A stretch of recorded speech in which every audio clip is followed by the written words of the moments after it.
Hey YouTubers, going to bring a video to you today. It's going to be the TEH-R31 Drift on a Budget. This is a project I just got finished with. This is the TEH-R31 belt drive drift chassis from R2 Hobbies. This is actually the manual that you can print off the internet. It's very detailed, looks really nice. Comes in handy when putting together your new chassis.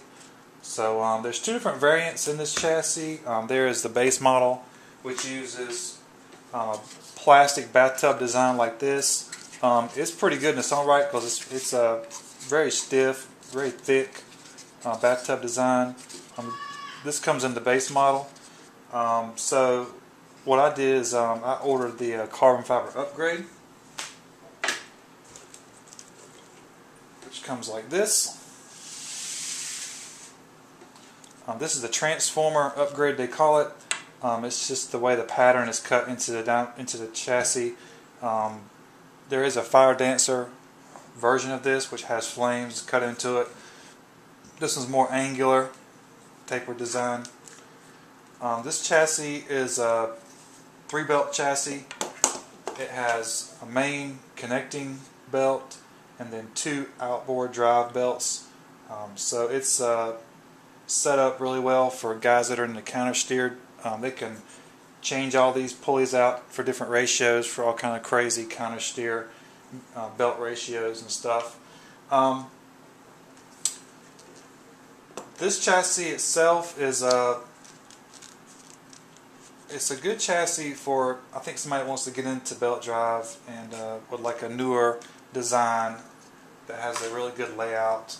This is a pre-motor design, which means it has the motor in the front, and everything else is basically in the center of the car. The battery pack actually fits in this spot, so everything is, the weight of the bulk of the weight of the car is in the center, versus a battery pack that may be turned sideways like this.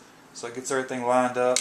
As you can see, it's got the servo on one side, the ESC on the other to balance it out even better. So let me get into the components that I bought for this car. I tried to save as much money as I possibly could when searching for things. For motor and ESC, I went with the Easy Run series from Hobby Wing. This is a 35 amp ESC that's programmable. It comes with a 10-turn brushless motor, which sits into the chassis very nicely, as you can see. Here's the combo, here's the brain, and here's the motor sitting in there. And it fits in real nice and clean. Very nice, very nice. For a radio, I used a Fly Sky 2.4 gigahertz radio. This is $40 on the internet.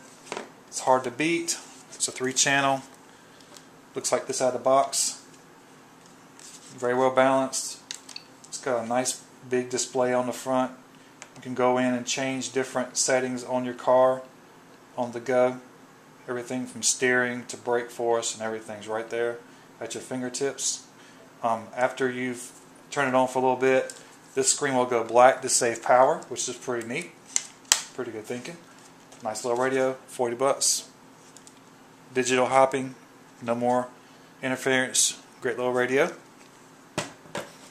But now for my servo, I kind of splurged on my servo. I got a Futaba S9551. Servos, you can always spend as much or as little as you want, from $7 to $200. It depends on how much you want to spend on the servo. I wanted a little bit better servo, for a little bit better steering speeds. And you see the Futaba is a low profile, fits right in there.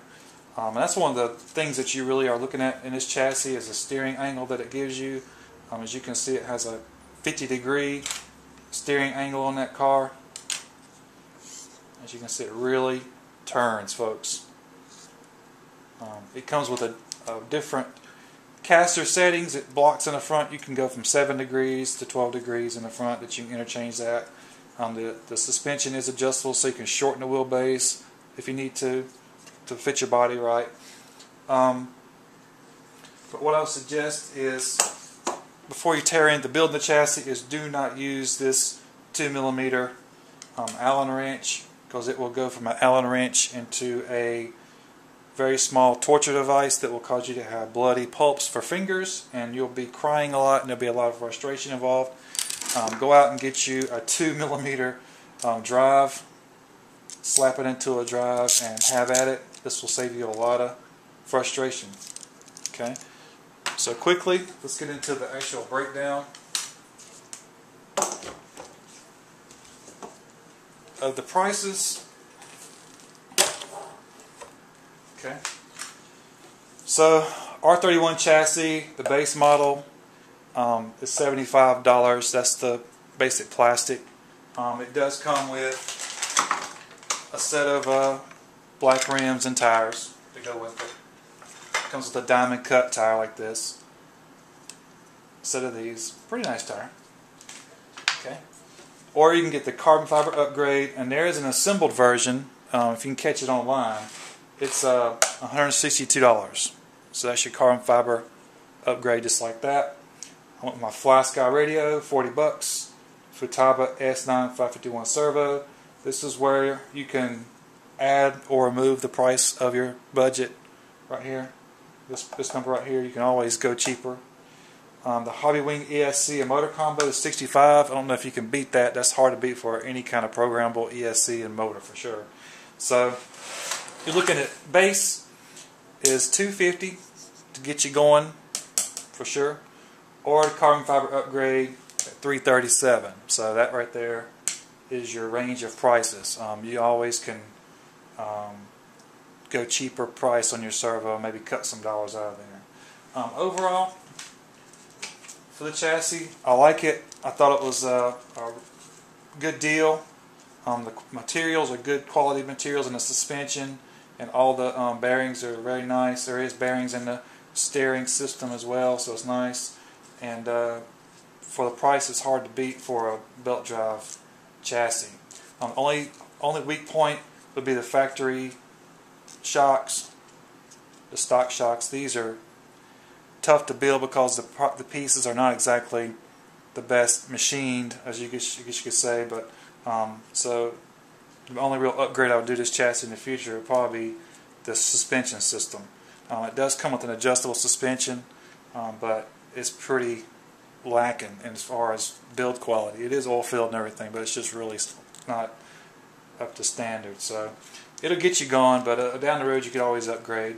So I hope you enjoyed my review of this chassis. I do not work for R2 Hobbies or sponsored by or paid by R2 Hobbies. I'm just a regular consumer like everybody else with a wallet and a budget. So hopefully I can give you some pointers on building a nice brushless belt drive chassis that will be fun to drive and will last for many, many years. So thanks for watching.